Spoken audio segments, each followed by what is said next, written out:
Ana Mbak Sinta, ana Mbak Aulia, ana Mbak Yovika. Oke, bertiga. Bertiga. Siap, oke. Ya berdiri bertiga, Berdiri, coba berdiri. kaya ngapa? Heeh, sepote co, cerot. Owe. Hai.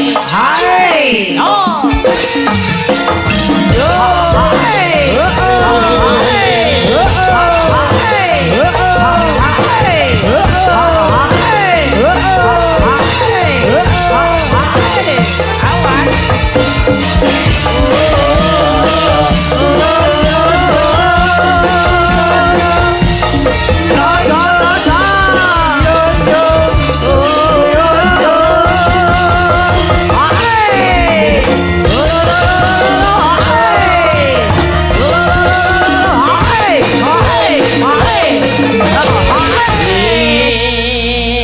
Mas Yudo, Mas Mondo disapa satu-satu dong. Oke, siap. Biar lebih akrab dan biar lebih semangat dengan warga masyarakat yang ada di Grogol, maka akan saya pertanyakan satu persatu mulai dari yang kecil dulu. Oh iya. Ya, karena Asmane sinten, Mbak? iki asmane wis mari karek watuke iki lho rong dina jek nglegi ae. Kok asmane? Nama. Namanya siapa? Nggih, kula Sinta. Tempat meninggalnya Tempat tinggal. tempat tinggalnya mana? Saking Nganjuk. Oh, Mbak Sinta asli saking Nganjuk. Nganjuk. Nggih. Biyayune mempesona, angger mulih sing lanang mesti njuk. Sinta saking Njuk napa? Njuk dahar. Nganjuk jajan. Jono Ndrawina. Setunggalipun Mbak Sinten ha menika Mbak Sinten. Nggih, tepangaken kula Aulia. Aulia. Nggih. Dadi damel Aulia. Nggih, nggih kedah ngoten niku. Saking Sidoarjo. Sidoarjo Kota Lumpur Lapindo. Betul sekali. Ya ampun.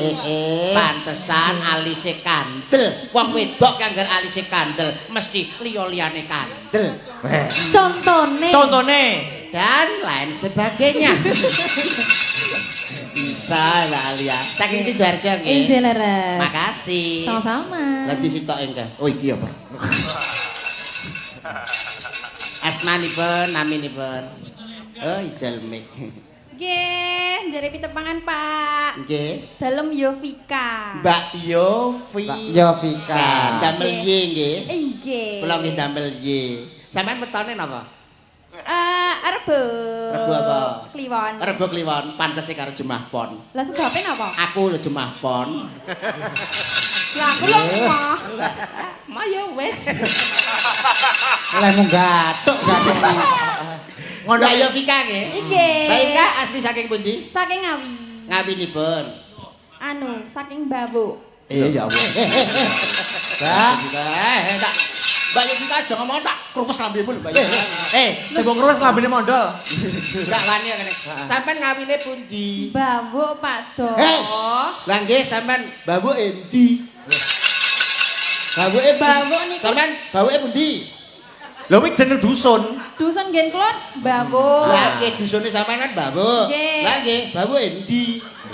Nggih monggo jenengan pinarak ngen kula. Mungkin Lah mate babuk pinggiran apa babuk sing tengah? Babuk tengah. Oh nggih, sae nek babuk bagian tengah niku sae. Sae. Kok iso sae, Mas? Sae kula tau mriko Tau mriko enek warung nyenil cilik. Lah Apa kuwi? jenengan tindang babuk kok mboten pinarak teng ngen kula. Lah pripun pas kula teng ngene babuke sampean mboten teng griya Lah jenengan kok mboten WA kula riyen to, Pak? Lah kula mboten gadah WA, gadahe WC kok. Do sampean awake dhewe prai pas gak tanggapan, ayo dolan ning Babuk. Ya babuke mate jeneng desa. Oh, Jeneng desa. dusun. Nggih. Oh jari Ngawi ya. Ngawi. Tangga kula Mas. Oh ngaten nggih. Sampe nek dolan-dolan mbok izin karo Om. Iya. Aku ki jarang berpergian ya ning Nganjuk. Sampe ning Kopi Tomoro ora. Anak rumahan. Anak rumahan. Bertiga ya Bang ya. Tiga Tomoro ya. Lagu waktu moro. Apa lagune Mas? Seragenan ya. Oke. Wis bebas bertiga apa? Gelo entuk lali janjine entuk tinggal katasan sing seragenan, sing seragenan. Gelo mboten napa-napa. Gelo ya. Oke. Lho ora dijak. Oke, yo. Saestu abus saestu jam kalih niku. Hei! Ora percaya Bun ya. Iku tumurung nganggo, Pak. Sanes tumurung ngawi. Lah nggih. Lah ya maksudnya bar latihan ya Yop ya. Berlatihan ngono lho. Masa ta? Wah. Lu malah mosok to. Yo.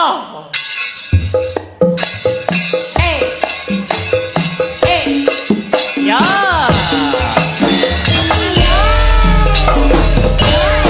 Oke Rio.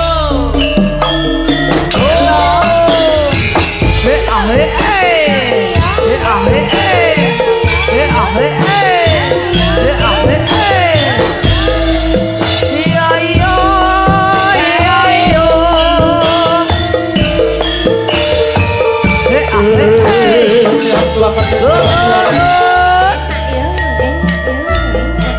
tak kombak.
Hey!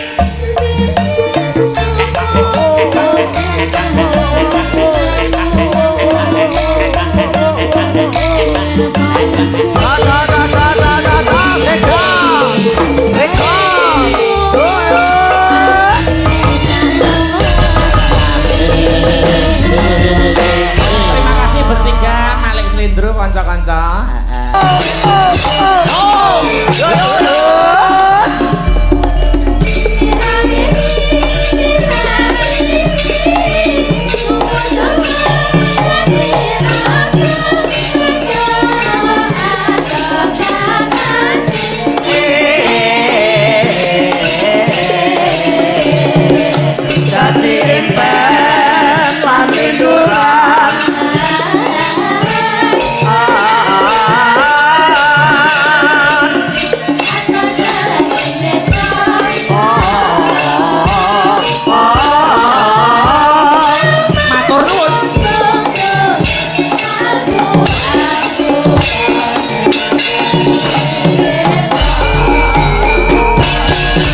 Subhanallah walhamdulillah wala ilaha illallah wallahu akbar. Duh, anakku sing setinik-tinik, anakku sing ayu dhewe limbo. Ana dawuhmu apa mak nimbali karo anakmu aku nganggo leren ora ketang nggo sak wetara ya nok. Iya.